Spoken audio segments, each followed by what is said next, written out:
Hello बच्चों, कैसे हैं आप लोग। उम्मीद करते हैं आप सब लोग बढ़िया होंगे। तो जैसा कि आपको पता है कि पिछले क्लास में हम लोगों ने क्या देखा था, तो हम लोगों ने देखा था अर्थव्यवस्था और आजीविका। इससे संबंधित काफ़ी सारे टॉपिक्स पर हम लोगों ने चर्चा किया था। हमने औद्योगिकरण के बारे में चर्चा किया था, भारत में फैक्ट्रियों का लगना से लेकर मजदूरों की जो स्थिति थी उसके बारे में हम लोगों ने देखा था। एक तरफ जो फैक्ट्री था, यानी कहने का मतलब जो औद्योगिकरण था उसका एक तरफ जो है ना हमें फायदा दिख रहा था, तो दूसरी तरफ हम लोग को नुकसान भी दिख रहा था। फायदा इस सेंस में कि नए नए मशीनों का आविष्कार हो रहा था, प्रोडक्शन ज़्यादा हो रहा था, यानी उत्पादन ज़्यादा हो रहा था। और नुकसान इस सेंस में कि यहाँ पर जितने भी कुटीर उद्योग के जो बुनकर थे, कारीगर थे, है ना, उन लोगों का पतन होना प्रारंभ हो गया था। पतन कैसे हो रहा था, क्योंकि जब उद्योगों में उत्पादन हो रहा था तो उनके उत्पाद जो है ना वो अधिक से अधिक बिक रहे थे, वो सस्ते होते थे। लेकिन यहाँ पर जो बुनकर होते थे उनको जो है ना उस टाइप का मेहनताना नहीं मिल पाता था। और इनका जो उत्पादन होता था वो क्या होता था, वो महंगा होता था। इनका जो प्रोडक्ट होता था वो क्या होता था, वो महंगा होता था। और दिन प्रतिदिन इनके विक्रय में क्या हो गई, कमी आते गई। और ये जो ना ये पतन की तरफ आगे अग्रसर हुए और धीरे धीरे ये कारीगर से मजदूर बन गए। और मजदूर बनकर ये पलायन करने लगे, यानी कहने का मतलब अपने आसपास के शहरों में ये जाकर मजदूर का काम जो है ना वो करने लगा। और वहां पर उद्योग मालिकों के द्वारा इन लोगों का शोषण जो है ना वो भरपूर तरीके से हो रहा था। तो इन तमाम चीजों के बारे में हम लोगों ने देखा था। इसी के संदर्भ में हम लोगों ने ये भी देखा था कि भारत में कुछ फैक्ट्रियां भी लगी थी, है ना। भारत में कुछ फैक्ट्रियां भी लगी थी जिसके बारे में हम लोगों ने देखा था, जिसमें 7 तो स्टील फैक्ट्रियां, यानी कहने का मतलब देशी और विदेशी फैक्ट्रियां जो है यहाँ पर लगनी प्रारंभ हुई। एक तरफ तो कुटीर उद्योग का विनाश तो हो ही रहा था, लेकिन साथ ही साथ अगर देखा जाए तो एक तरफ जो ना यहाँ पर कुछ वस्त्र उद्योग जो ना वो लग रहे थे। और इसी के साथ कुछ देशी और विदेशी यहाँ पर फैक्ट्रियां भी लग रही थी, जिसमें आपके स्टील फैक्ट्री थी कुछ खासकर, जिसमें 7 जो है ना बड़ी बड़ी फैक्ट्रियां जो है यहाँ पर लगी थी, जिसके बारे में मैंने कल चर्चा किया था। तो आइए देखते हैं, समझने की कोशिश करते हैं। तो वो 7 फैक्ट्रियां थी, वो 7 स्टील प्लांट जो थे मेरे दोस्त, वो कुछ इस प्रकार से थे, मैंने कल बताया था। इसी के साथ साथ एक और चीज था यहाँ पर उसी समय, क्योंकि कोयले का डिमांड बाबू मेरे कुछ ज्यादा ही हो गया, क्योंकि स्टील फैक्ट्री लगी थी, लौह इस्पात उद्योग यहाँ पर लगे थे, तो इसमें कोयले का डिमांड जो ना वो बढ़ता गया बढ़ता गया बढ़ता गया। कोयले का डिमांड जो ना वो बहुत ज्यादा बढ़ता गया। तो इसी के संदर्भ में कोयला उद्योग भी प्रारंभ हुआ 1814 ईस्वी में। कब प्रारंभ हुआ बाबू मेरे, 1814 ईस्वी में यहाँ पर कोयला उद्योग भी प्रारंभ होता है। उसी के साथ साथ 1921 में सरकार ने राजस्व आयोग नियुक्त किया और उस वर्ष उसके प्रधान श्री इब्राहिम रहमतुल्लाह बनाए गए। इसके तहत 1924 में 3 उद्योग, कागज उद्योग, केमिकल उद्योग, चीनी उद्योग आदि की स्थापना हुई थी, है ना। ये उद्योग आयोग, ये राजस्व आयोग की नियुक्ति करने के साथ साथ यहाँ पर इतने सारे उद्योगों की स्थापना बाबू मेरे हुई थी। कब ये हुआ था, बना था 1921 में, और 1924 तक आते आते कई सारे उद्योगों की स्थापना जो हो गई थी, जिसके अध्यक्ष किसको बनाया गया था मेरे दोस्त, तो इब्राहिम, है ना, रहमतुल्लाह को बनाया गया था। इन्हीं के देख रेख में भैया मेरे इतने सारे यहाँ पर आप कह सकते हो उद्योगों की स्थापना भी हुई थी। इसी के साथ साथ 1930 के दशक में, याद रखिएगा, 1930 के दशक में सीमेंट और शीशा उद्योग की भी स्थापना हुई। ये प्रश्न सारे पूछे जाते हैं, जितने भी डेट्स मैं आपको बता रहा हूं इस डेट्स को आप अच्छे तरीके से याद रखिएगा, क्योंकि ये डेट्स पूछे जाते हैं, ठीक है। तो यहाँ पर सीमेंट उद्योग कब लगा था, तो 1930 के दशक में लगा था। भारत में 1895 में, ये वाला प्रश्न बहुत इंपॉर्टेंट है ना, यहाँ से पूछा जाता है प्रश्न, है ना। भारत में 1895 में पंजाब नेशनल बैंक की स्थापना होती है। 1906 में बैंक ऑफ इंडिया की स्थापना होती है। 1907 में इंडियन बैंक की स्थापना होती है। 1911 में सेंट्रल बैंक की स्थापना होती है। 1913 में द बैंक ऑफ मैसूर तथा ज्वाइंट बैंकों की स्थापना बाबू मेरे हो जाती है। और ये बढ़ चढ़कर जो है ये विकास में, यानी औद्योगिकरण में आप कह सकते हो, ये बढ़ चढ़कर हिस्सा लेते हैं और उसकी दिशा, उसकी गति को दिशा देते हैं, ठीक है ना। तो यहाँ पर बाबू मेरे क्या होता है ना, ये विकास में बहुत ज्यादा जो है योगदान यहाँ पर बैंकों का भी होता है। ये ऋण वगैरह जो है ये प्रदान करते हैं, आप लोग तो जानते हो, ठीक है सर। तो ये तो भारत की बात हो गई। लेकिन अब इन औद्योगिकरण का जो परिणाम था वो क्या क्या परिणाम हुआ था, है ना, क्या क्या परिणाम अपने को भुगतना पड़ा था, चलिए देखते हैं, है ना। औद्योगिकरण का परिणाम आखिर हुआ क्या था, हम लोग उसको देखते हैं, उसको समझने की कोशिश करते हैं। तो चलिए बाबू सब लोग जरा ध्यान से और प्यार से जुड़ जाइए। और देखिए सबसे पहले देखा जाए तो 1850 से 1950, बोले तो 100 साल की बात हो रही है। 1850 से लेकर 1950 के बीच भारत में वस्त्र उद्योग, लौह उद्योग, सीमेंट उद्योग, कोयला उद्योग जैसे कई उद्योगों का विकास हुआ। एक तरफ विकास हो रहा है, तो यहाँ पर इसके विकास के साथ साथ यहाँ पर नगरों का भी विकास हो रहा है। जहां उद्योग धंधे लगते हैं उसके इर्द गिर्द भैया मेरे नगर ऐसे ही ऐसे बस जाते हैं। तो भैया यहाँ पर क्या होता है, यहाँ पर नगरों का भी विकास होता है, एक तो ये परिणाम होता है। लेकिन साथ ही साथ कुटीर उद्योग का क्या हो जाता है, पतन हो जाता है। कुटीर उद्योग का क्या हो रहा है, पतन हो रहा है। कुटीर उद्योग कहने का मतलब जो घरों में लोग रहकर अपने हाथों से जो बुनाई सिलाई ये सब करते हैं ना मेरे दोस्त, वो कुटीर उद्योग के अंतर्गत आ जाता है। ये कारखानों में इसकी सिलाई बुनाई वगैरह नहीं होती, ये घरों में होती है। लोग जो है ना अपने हाथों से ये काम करते हैं, उसे हम लोग क्या कहते हैं, कुटीर उद्योग कहते हैं। ठीक है ना। तो चलिए, अब यहाँ पर सबसे बड़ी चीज है कि यहाँ पर पतन इसके होने के पीछे कारण ये था कि क्योंकि यहाँ पर मशीनरी जो ना वो बन रही थी, बड़ी बड़ी फैक्ट्रियां जो है यहाँ पर लग रही थी। अब जब यहाँ पर बड़ी बड़ी फैक्ट्रियां यहाँ पर लग रही थी, तो जो भी गृह उद्योग था, जो घरों में जो चल रहे थे, है ना, उनका पतन होना स्वाभाविक था। क्यों पतन होना स्वाभाविक था, क्योंकि इनके द्वारा जो बनाए गए माल थे वो महंगा होते थे। किनके द्वारा, जो घरों में जो बनाए गए माल होते थे वो क्या होता था सर, वो महंगा होता था, वो उत्पाद महंगा होता था। लेकिन जो फैक्ट्रियों में बनता था वो उत्पाद क्या होता था, सस्ता होता था।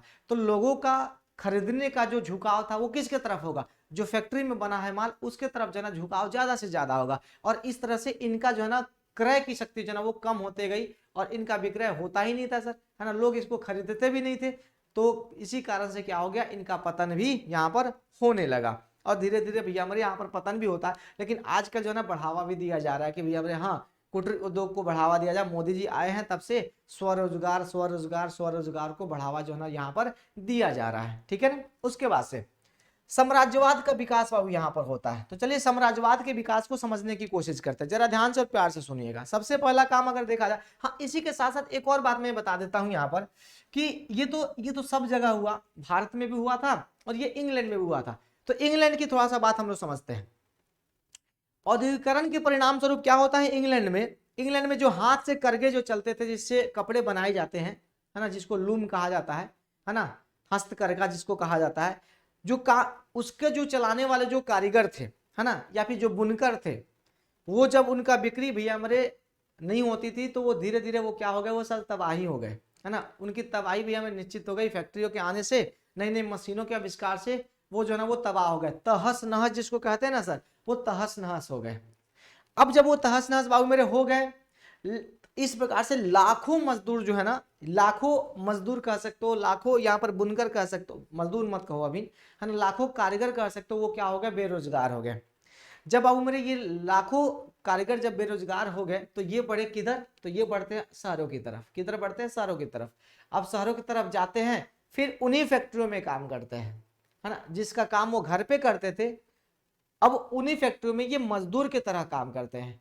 मजदूर की तरह काम करते हैं तो इनका बाबू मेरे जबरदस्त तरीके से क्या होता है, शोषण होता है। वहां पर भी क्या हो रहा है, उद्योगपतियों के द्वारा इनका शोषण होता है ना। शोषण के साथ साथ इनको न्यूनतम मजदूरी दी जाती है। ये तो मजबूर है ना, ये इतने ज्यादा मजबूर है कि इनके पास आजीविका चलाने के लिए भी राशि नहीं है, अपने रोजमर्रा के वस्तु खरीदने के लिए भी राशि नहीं है। तो ये मजबूरी वश जो है ना वहां पर मजदूरी करते हैं, मजबूरी बस वहां पर मजदूरी करते हैं। अब इनकी स्थिति दिन प्रतिदिन क्या होते जा रही है, दयनीय होते जा रही है, और ये तबाह बाबू मेरे हो जाते हैं। और यही जो है ना, और एक तरफ अगर देखा जाए तो एक तरफ यही मजदूर जो है ना किसानों की तरफ, ये खेती की तरफ जो है ना वो अग्रसर होते हैं।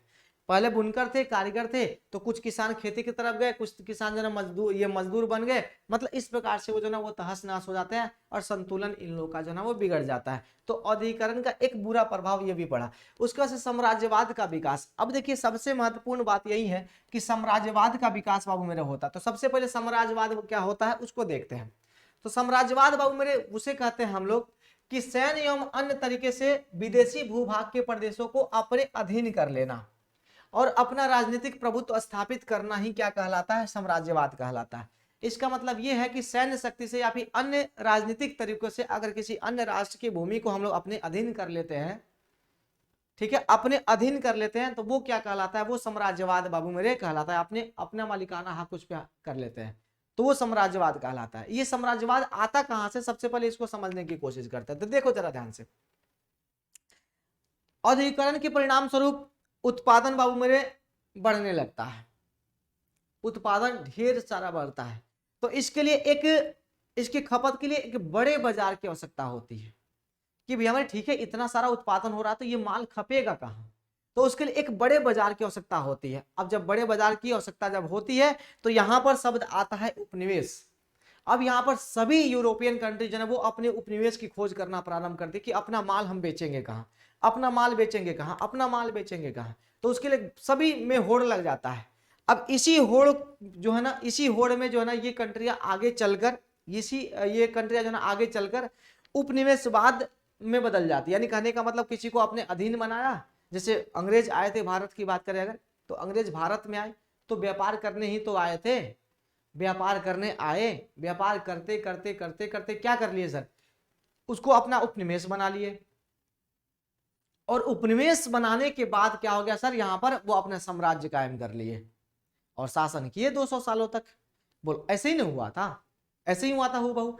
पहले भैया हमने क्या किया, शक्तिपूर्वक जो है ना, पहले तो आए व्यापार करने, व्यापार करने के माध्यम से आए, उसके बाद से उपनिवेश बनाया, उपनिवेश बनाया यानी कहने का उसके संसाधनों का इस्तेमाल किया व्यापारिक दृष्टि से, है ना। उसके बाद से क्या किया, अपना साम्राज्य कायम कर लिया, है ना, यहीं पर अपना साम्राज्य कायम कर लिया भारत में। हुआ ना भाई। तो ये साम्राज्यवाद यानी उपनिवेशवाद ही आगे चलकर साम्राज्यवाद में परिवर्तित बाबू में हो जाता है। तो यहाँ पर ये साम्राज्यवाद उत्पन्न हो जाता है। इसी के साथ साथ देखा जाए तो समाज में वर्ग विभाजन भी हो जाता है। अब इस औद्योगिकरण के कारण वर्ग विभाजन होता है। क्यों? क्योंकि एक तरफ जो कारीगरों का पतन हुआ था, वो मजदूर बन गए थे, मजदूर बन के उसी फैक्ट्री में काम कर रहे हैं, उनका शोषण हो रहा है, लगातार शोषण होते जा रहा है। एक वर्ग जो है ना ऊपर बढ़ते जा रहा है, एक वर्ग जो है ना नीचे दबते जा रहा है। यहाँ पर दोनों के बीच खाई उत्पन्न होती है, दोनों के बीच में ना अलगाव की भावना उत्पन्न होती है और यहाँ पर वर्ग बढ़ जाता है, यहाँ पर वर्ग बढ़ जाता है। और इसी बीच जो है ना बाबू मेरे, ये तीन वर्ग जो है ना सामने आते हैं। एक तो पूंजीपति वर्ग, जिनके पास धन संपत्ति है, जिनका पूंजी जो है ना वो लगा है उद्योगों में। उसके बाद से बुर्जुआ वर्ग, बोले तो मध्यम वर्ग है, जिसमें बुद्धिजीवी वर्ग वगैरह जो है ना वो रहते हैं। उसके बाद से मजदूर वर्ग, जो सबसे निम्न कोटि के वर्ग हो जाता है। इस प्रकार से समाज का बाबू मेरे विभाजन हो जाता है इस औद्योगिकरण के कारण। पहले आराम से लोग खाते थे, पीते थे, अपना रोजी रोटी चलाते थे, किसी को कोई तकलीफ नहीं था। लेकिन ये औद्योगिकरण के कारण जो है ना भैया हमारे, पूछो मत, तबाही ही तबाही। लेकिन एक तरफ फायदा भी हो रहा है, फायदे को आप इग्नोर मत करना, फायदे को आप इग्नोर नहीं कर सकते हो, क्योंकि भैया हमारे फायदा यहाँ पर सबसे ज्यादा फायदा ही हो रहा है। नुकसान भी हो रहा है, ऐसा नहीं नुकसान नहीं हो रहा है, उसके अनुपात में आप नुकसान भी देखो कि नुकसान भी हो रहा है। तो फायदा भी हो रहा है, नुकसान भी हो रहा है। तो भैया हमें जहाँ पे फायदा होगा वहां पे थोड़ा सा नुकसान तो झेलना ही पड़ेगा। बोलो झेलना पड़ेगा ना, इतनी सी तो बात है, ज्यादा कुछ थोड़ी है। आगे बढ़ो, देखो जरा ध्यान से। उसका से फैक्ट्री मजदूर जो है ना वो यहाँ पर देखो ज्यादा ध्यान से सर, फैक्ट्री मजदूर वर्ग का जो है यहाँ पर जन्म हो जाता है। अब ये फैक्ट्री मजदूर क्या है जरा समझने की कोशिश करता है, सुनो जरा ध्यान से सब लोग मिलकर। फैक्ट्री मजदूर बाबू मेरे हम लोग उसे कहेंगे जो केवल फैक्ट्रियों में ही काम करते हैं और वो बाध्य हैं फैक्ट्रियों में काम करने के लिए, वो खेतों में जाके काम नहीं करेंगे, है ना। वो फैक्ट्री के लिए भी हमारे वो बाध्य हैं, वो फैक्ट्री में ही काम करेंगे वो। और उनकी स्थिति बहुत निम्न तरीके की हो गई है, एकदम निम्न, निम्न से भी निम्न हो गई है। ठीक है, वो फैक्ट्री मजदूर का यहाँ पर क्या होता है, जन्म हो जाता है। उसके साथ साथ सलम पद्धति की शुरुआत होती है। सलम पद्धति क्या होता है इसको समझते हैं, है ना। जरा ध्यान से सुनना, सलम पद्धति क्या होता है इसको समझो मेरे दोस्त। बुर्जुआ वर्ग यहाँ पर हम समझेंगे और उसके बाद से पहले सलम पद्धति को समझो। औद्योगिकरण के फलस्वरूप औद्योगिक मजदूर जो है ना, मजदूर वर्ग का उदय होता है। और ये मजदूर जो है ना शहर के छोटे छोटे घरों में क्या होते हैं मेरे दोस्त, निवास करने के लिए बाध्य है, जहाँ कोई बुनियादी सुविधा जो है ना उपलब्ध इनके लिए नहीं है। अरे कुछ नहीं है, बिजली पानी बत्ती कुछ भी नहीं है इनके लिए। ये स्लम पद्धति है, समझ रहे हो ना। ये क्या मेरे दोस्त, ये स्लम पद्धति यानी छोटे छोटे घरों में, मुंबई में ज्यादातर ये देखने को मिलता है स्लम एरिया, है ना। स्लम एरिया गरीबी एरिया, जब ये झुग्गी झोपड़ी जहाँ पे होती है, छोटे छोटे कमरे होते हैं भैया हमारे, उसी में लोग जो है ना रहते हैं। एक कमरे में 6-10 जन जो है ना वो ठूस ठूस के भरे रहते हैं, उसी में खाना पीना सब काम जो है ना उसी में करना। तो छोटे छोटे टोकरी, ये टोकरी कर भैया छोटे छोटे कोठरी में जो है ना वो रहते हैं। तो ये क्या था अपना, ये स्लम पद्धति था, समझ रहे हो ना। तो इसका भी विकास होता है। क्यों भाई, क्योंकि फैक्ट्री जहाँ पे लगी है उसी के इर्द गिर्द इनको कमरे मिलते थे, जहाँ पे कोई बुनियादी सुविधा नहीं थी, पानी बिजली बत्ती, है ना, स्वास्थ्य, ये सब जो ना यहाँ पर जो बुनियादी सुविधा है वो सब नहीं मिलते थे। तो यहाँ पर ये भी विकास होता है। इसी के साथ साथ बुर्जुआ वर्ग जो था सर, तो अधिकरण के फलस्वरूप मध्यवर्गीय बुर्जुआ वर्ग की उत्पत्ति होती है। यह वर्ग आधुनिक शिक्षा प्राप्त था, यानी इनको भी हमने शिक्षित थे, हमने कहा था सर इसमें कुछ बुद्धिजीवी लोग थे, है ना, शिक्षित था, जिसमें आगे चलकर देश को राष्ट्रीय आंदोलन में महत्वपूर्ण भूमिका निभाई। तो इसमें मध्यम वर्ग के लोग थे, जिसमें बुद्धिजीवी यानी पढ़े लिखे लोग जो है ना इसके अंतर्गत जो है ना वो आते थे। तो भैया हमारे ये कुछ परिणाम था औद्योगिकरण का, जो भुगतना था अपने को और हम लोगों ने भुगता भी, है ना, भुगतना था और हम लोगों ने भुगता भी।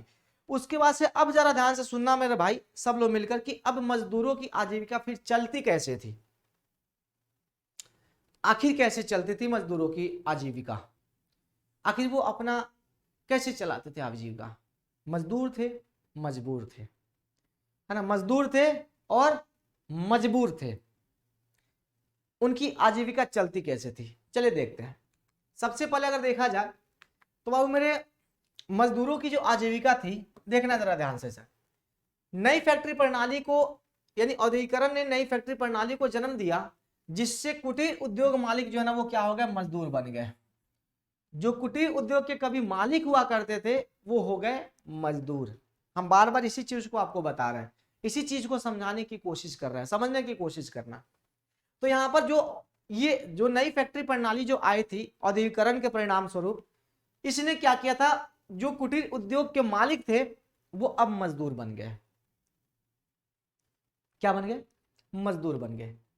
अब ये मजदूर जो है ना अपनी आजीविका के लिए, आजीविका इनकी उन्हीं कुटीर उद्योग से चलता था। अब जब उसी कुटीर उद्योग से इनकी आजीविका चलती थी, अब वो चल नहीं रही है, दिक्कत की बात है। तो मजदूर तो बने, खाना तो है ना भाई, ये पापी पेट है, इसके लिए तो कुछ कमाना पड़ेगा ना, तो मजबूरी बस वो मजदूर बन गए। और ये मजदूर जो है ना अपने आजीविका के लिए बड़े बड़े उद्योगपतियों से प्राप्त वेतन पर जो है ना निर्भर हो गए कि चल भाई बड़े बड़े उद्योगपति हैं, इनके फैक्ट्री में हम लोग काम करेंगे तो हमें जो भी मजदूरी मिलेगी उससे अपनी आजीविका तो कम से कम जो है ना चलेगी। ये मजबूर हो गए।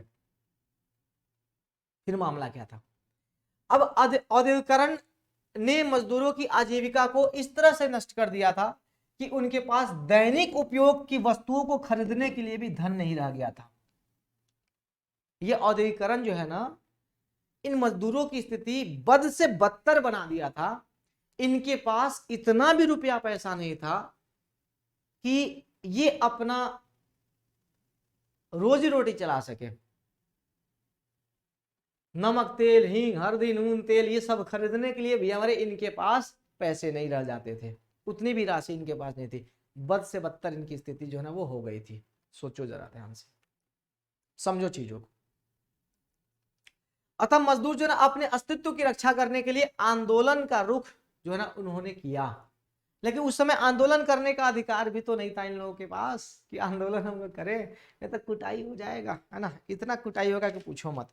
फिर क्या होता है मेरे भाई, काफी सारी चीजें होती है। देखो जैसे ये आंदोलन का रुख ये अपनाते हैं, तब तक सोचा सरकार के द्वारा सोचा अच्छा, क्योंकि पूंजीपतियों को सरकार का संरक्षण प्राप्त था, उद्योगपतियों को सरकार का संरक्षण ये प्राप्त था, तभी तो वो इतनी मनमानी कर रहे थे। अदरवाइज करने की हिम्मत थी क्या किसी को, बोलो? सरकार के समर्थन के बिना कोई पूंजीपति इतना जो है ना वो कह ढा सकता है क्या? नहीं कर सकता ना वो। तो अब जब आंदोलन का रुख इनने अप्लाई किया, किसने? मजदूरों ने। इसी दरमियान 1832 में मजदूरों की स्थिति सुधारने के लिए सुधार अधिनियम पारित किया गया। क्या पारित किया गया? सुधार अधिनियम जो है ना वो पारित किया गया।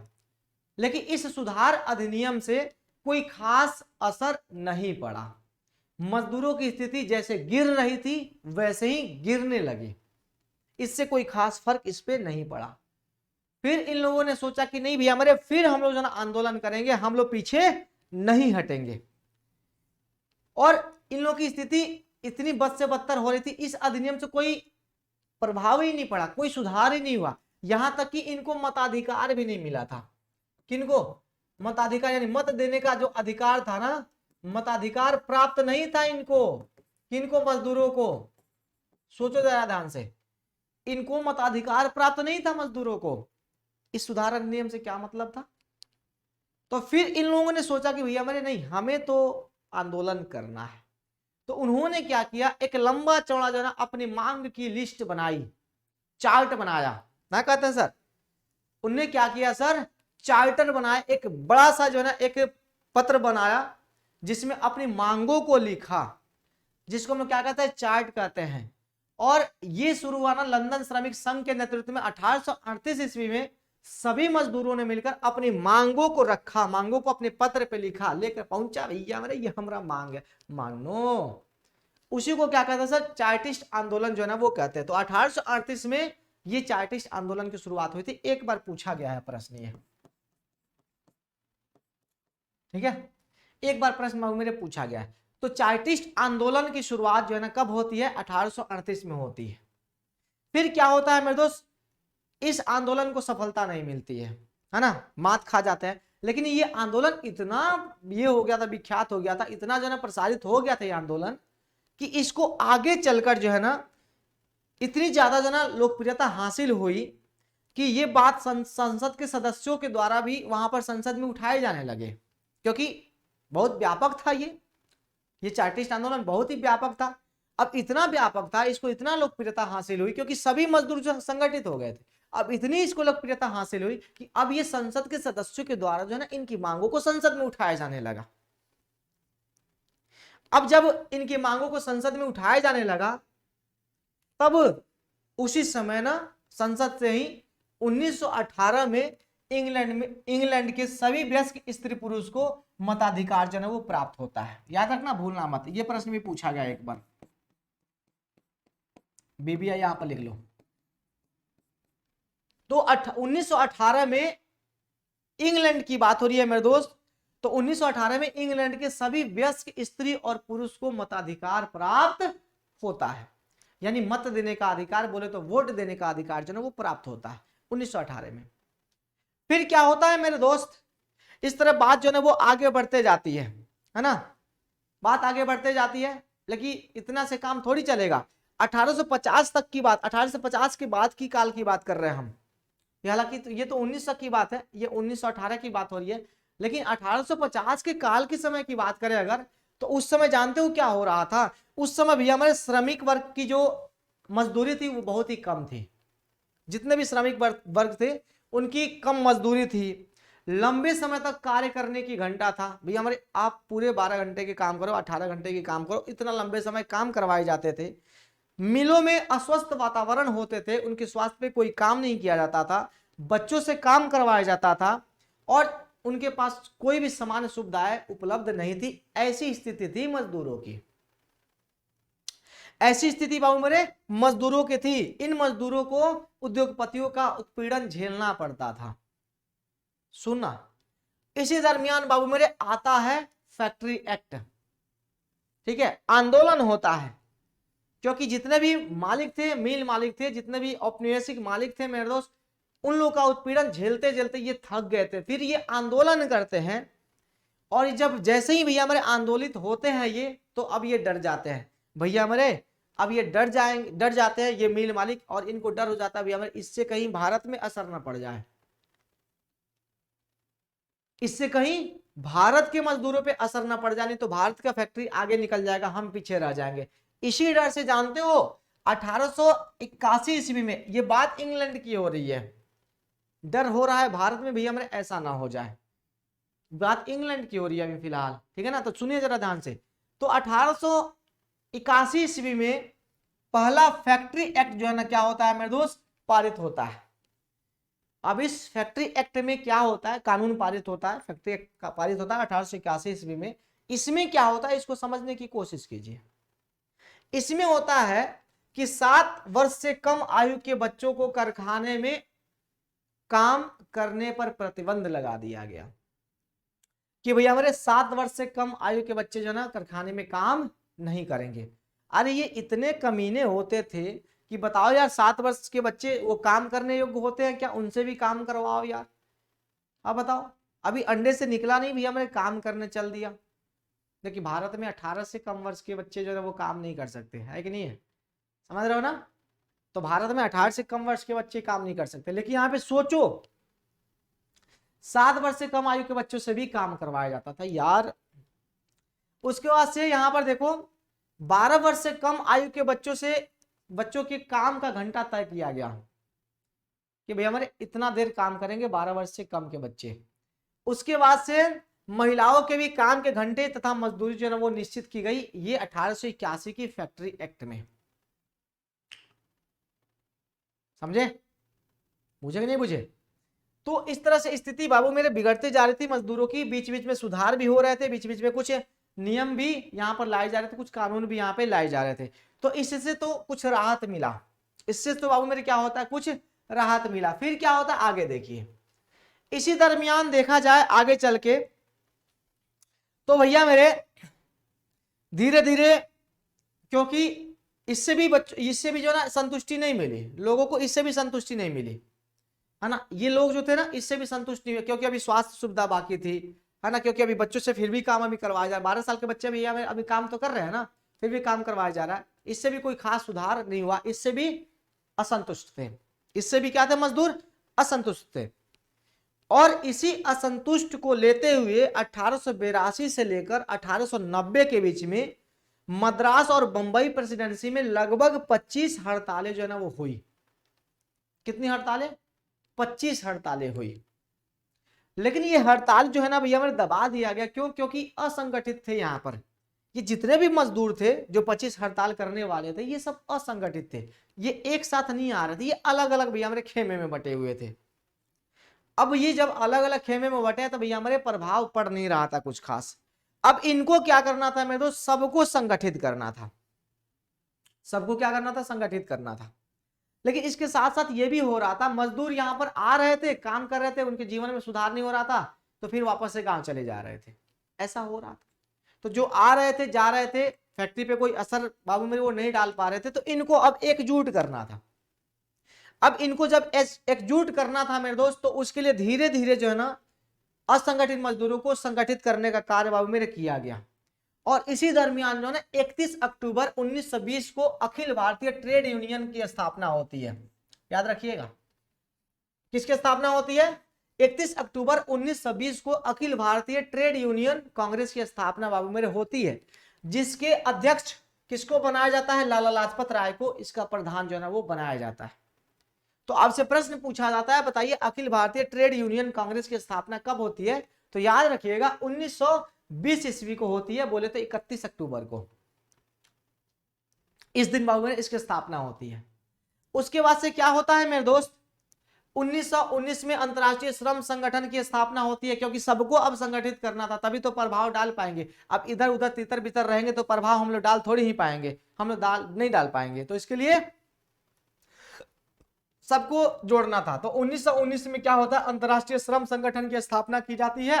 और 1926 में मजदूर संघ अधिनियम, है ना, ये पारित होता है, जिसके द्वारा पंजीकृत मजदूर जो है ना संघों को मान्यता प्राप्त जो है वो की, यानी यहाँ पर एक संगठन बनाया जाता है, उसको रजिस्ट्रेशन दिया जाता है यहाँ पे सर, है ना, मजदूर संघ अधिनियम बनाया जाता है, यानी संगठित मजदूरों को यहाँ पे क्या पंजीकृत किया जाता है, उसको रजिस्टर्ड किया जाता है इस अधिनियम के तहत।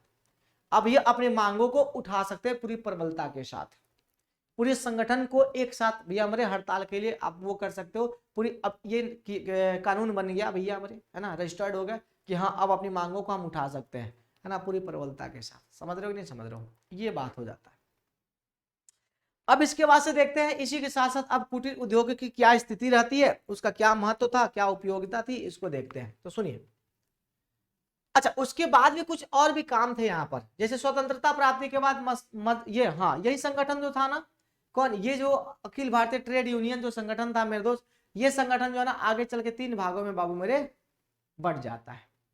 कौन कौन, तो यहाँ पे देखिए, Indian national trade union Congress, Hind मजदूर संघ, यूनाइटेड ट्रेड यूनियन कांग्रेस, ये 3 भागों में आगे चलते स्वतंत्रता प्राप्ति के बाद बाबू मेरे ये 3 भागों में बढ़ जाते। ये संगठन, इनका अपना अपना विचार होगा, अलग अलग विचार के लोग जब मिलेंगे, ढेर ढेर खान जोगी मोठ के उजार, सुने हो कि नहीं सुने हो, वही वाला काम है अपने अलग अलग विचार वाले लोग होंगे, अलग अलग बैठ गए होंगे, इसमें कौन सी बड़ी बात है, ठीक है। तो 3 भागों में बढ़ जाता है। साथ ही साथ 1948 में न्यूनतम मजदूरी कानून जो है वो पारित किया गया, जिसके द्वारा उद्योगों में मजदूरी की दरें निश्चित की गई। और 1962 में केंद्र सरकार ने राष्ट्रीय श्रम आयोग जो है ना वो स्थापित करता है ना, जो किसको सुनेगा, जो श्रमिकों की बातों को सुनेगा, उसकी मांगों को उठाएगा, उनके ऊपर हो रहे अत्याचारों की, है ना, वो बात करेगा, उसके न्याय के लिए लड़ेगा। ऐसे आयोग की क्या करता है यहाँ पर गठन होता है। तो इसको भी याद रखना, डेट्स वगैरह इसमें काफी ज्यादा है, तो डेट्स पे आपको थोड़ा सा ज्यादा फोकस करना है, ये जरूरी है। क्लियर ना। अब आइए देखते हैं सर न्यूनतम मजदूरी क्या होता है। तो सुनिए जरा ध्यान से सर, न्यूनतम मजदूरी कानून 1948 में पारित होता है।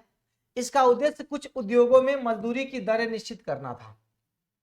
न्यूनतम मजदूरी की संदर्भ में कहा गया है कि मजदूरों की न्यूनतम मजदूरी ऐसा होना चाहिए कि जिससे मजदूर केवल अपना गुजारा न कर सके बल्कि इससे कुछ और भी अधिक हो, ताकि वह अपनी कुशलता को और भी बनाए रखे।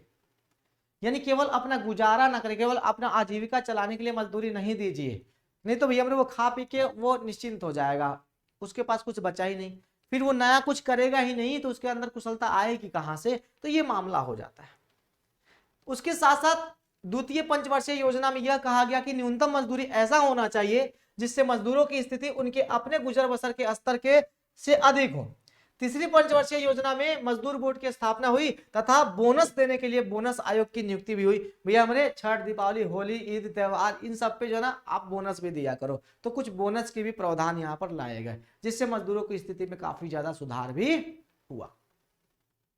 फिर क्या होता है मेरे दोस्त, अच्छा फिर क्या होता है, अब कुटीर उद्योगों का महत्व एवं उसकी उपयोगिता के बारे में थोड़ा सा देखते हैं, थोड़ा सा सोचने की कोशिश करते हैं। एक बार वीडियो को फिर से देखिएगा, बहुत ही प्यार से मैंने पढ़ा है, एक बार किताब पढ़िएगा पहले, सबसे पहला काम आपको किताब पढ़ना होता है। वीडियो देखने के बाद आप किताब जरूर से जरूर पढ़िएगा, दिमाग में कहानी छपेगा, बिल्कुल छपेगा, इतना प्यार से हमने पढ़ा है, तो इसीलिए आपको थोड़ा सा इसको क्या करना पड़ेगा, किताब को थोड़ा सा पढ़ना पड़ेगा, थोड़ा सा किताब पढ़िए आप, है ना, किताब पढ़ने की आदत डालिए। समझ रहे हो कि नहीं समझ रहे हो।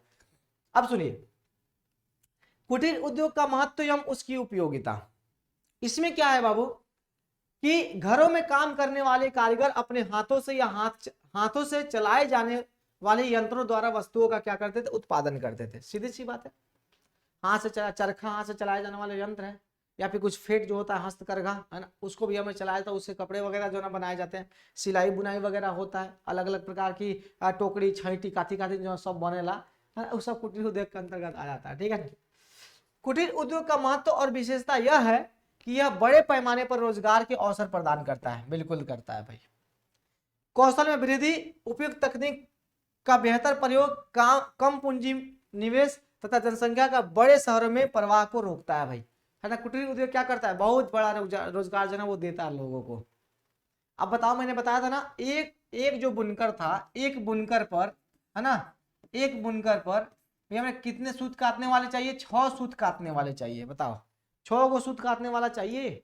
अब मशीन आ गया, स्पिनिंग जेनी, है ना, जो भी था सर, वो अब सूत काटने वाला आ गया, इन लोगों को बेरोजगार कर दिया। बताओ हुआ कि नहीं सर। तो ये इसका महत्व बाबू मेरे हो जाता है। उसके साथ साथ 6 अप्रैल 1948 को औद्योगिक नीति के द्वारा लघु एवं कुटीर उद्योगों को प्रोत्साहन जो है वो दिया गया है, और 1952-53 में 5 बोर्ड जो है ना वो बनाए गए हैं, और हाथकरघा, सिल्क, खादी, नारियल की जाट तथा ग्रामीण उद्योग हेतु जो है ना वो प्रोत्साहन भी मिला है। तो ये कुछ कुटीर उद्योग के बाबू मेरे ये थे, आप थोड़ा सा देखिएगा आगे चल के। 56, 77, 26 जुलाई 23 जुलाई 1980 को औद्योगिक नीति घोषणा पत्र जो है ना वो जारी होता है। तो आगे चल के काफी सारी चीजें जो है वो होती है, तो इसको थोड़ा सा एक बार पढ़िएगा। पेज नंबर कितना है भाई, पेज नंबर 118, ठीक है ना। तो जो मैं दे देता हूँ वो आप लोगों को कर लेना है, ठीक है ना। तो यहीं से अपना चैप्टर जो है बाबू मेरे वो हो जाता है समाप्त। क्या हो जाता है, चैप्टर हो जाता है समाप्त। थोड़ा सा एक बार देख लीजिएगा, अच्छे तरीके से पढ़ लीजिएगा प्यार से, ठीक है। और कोई दिक्कत होगा तो कमेंट बॉक्स में जरूर बताइएगा, ओके ना। तो चलिए, बहुत बहुत धन्यवाद सबको, bye bye, take care, have a nice day, thank you, नमस्कार।